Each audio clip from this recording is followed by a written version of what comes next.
నమస్తే ఫ్రెండ్స్, నేను మీ Ashwitha. Welcome back to Ashwitha's recipes. ఈరోజు మన రెసిపీలో వెజిటేరియన్ రెసిపీ, చాలా simple and tasty special recipe అండి. చాలా హెల్దీ రెసిపీ. తప్పకుండా మీరు కూడా ట్రై చేయండి, చాలా టేస్టీగా ఉంటుంది.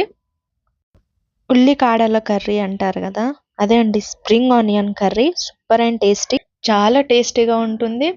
ఇది సన్నగా ముక్కలు తరిగేసి బాగా కడిగి నీట్గా ఈ విధంగా మనము ప్రిపేర్ చేసుకోవాలో చూపిస్తాను. దీనికోసము మనము ముందుగా మనకు ఎన్ని కావాలంటే అన్ని ఉల్లికాడలను తీసుకోవాలి.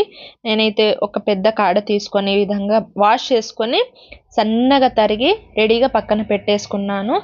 బాగా వాష్ చేయాలండి, లేకపోతే దాంట్లో కొంచెం మట్టి లాంటిది ఉంటుంది. డస్ట్ మొత్తం పోయే వరకు వాష్ చేసుకొని కడాయి పెట్టుకొని అది హీట్ అయ్యాక ఒక 1 టేబుల్ స్పూన్ వరకు ఆయిల్ వేసుకోండి. తర్వాత ఒక 1/2 టేబుల్ స్పూన్ వరకు ఆవాలు జీలకర్ర యాడ్ చేసుకోవాలి. అది చిటపటమన్నాక తర్వాత కొంచెం శనగపప్పు వేసుకోవాలి. అల్లం ముక్కలు వేసుకోండి, కావాలంటే వెల్లుల్లి వేసుకోవచ్చు. ఈ అల్లం వేగగానే మనము కట్ చేసి పెట్టుకున్నటువంటి పచ్చిమిరపకాయలు యాడ్ చేసుకుందాం. పచ్చిమిరపకాయల ప్లేస్లో మీరు ఎండు మిరపకాయలు కూడా యాడ్ చేసుకోవచ్చు. అది వేగాక మనము ఉల్లికాడకి చివరిలో కొంచెం ఇలా ఉంటాయి కదా వైట్గా ఆనియన్స్, అవి సన్నగా తరిగి యాడ్ చేసుకోవాలి. అది కాస్త వేగాక మనము స్ప్రింగ్ ఆనియన్స్ని ఈ విధంగా కట్ చేసి రెడీగా పెట్టుకున్నాం కదా, అది కూడా యాడ్ చేసుకొని ఒక్కసారి బాగా మిక్స్ చేయాలి. అది మొత్తం కూడా ఒకసారి బాగా కలిపి మనము ముందుగానే పెసరపప్పుని నానబెట్టేసి పెట్టుకోవాలి.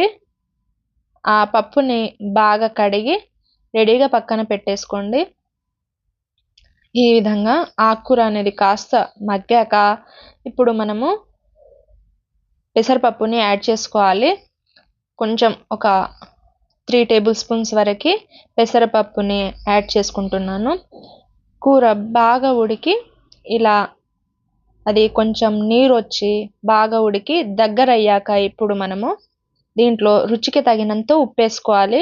ఉప్పు చాలా తక్కువ వేసుకోవడం మంచిదండి, ఎందుకంటే ఈ ఆకుకూర ఉడికి చాలా దగ్గర కొంచెమే రెడీ అవుతుంది కాబట్టి మనము కొంచెమే ఉప్పు యాడ్ చేసుకొని ఇలా మూత పెట్టేసి 2-3 నిమిషాల తర్వాత తీసి చూస్తే విధంగా ఉడికి చాలా ఎంతో రుచికరమైన స్ప్రింగ్ ఆనియన్ కర్రీ రెడీ అయిపోయింది.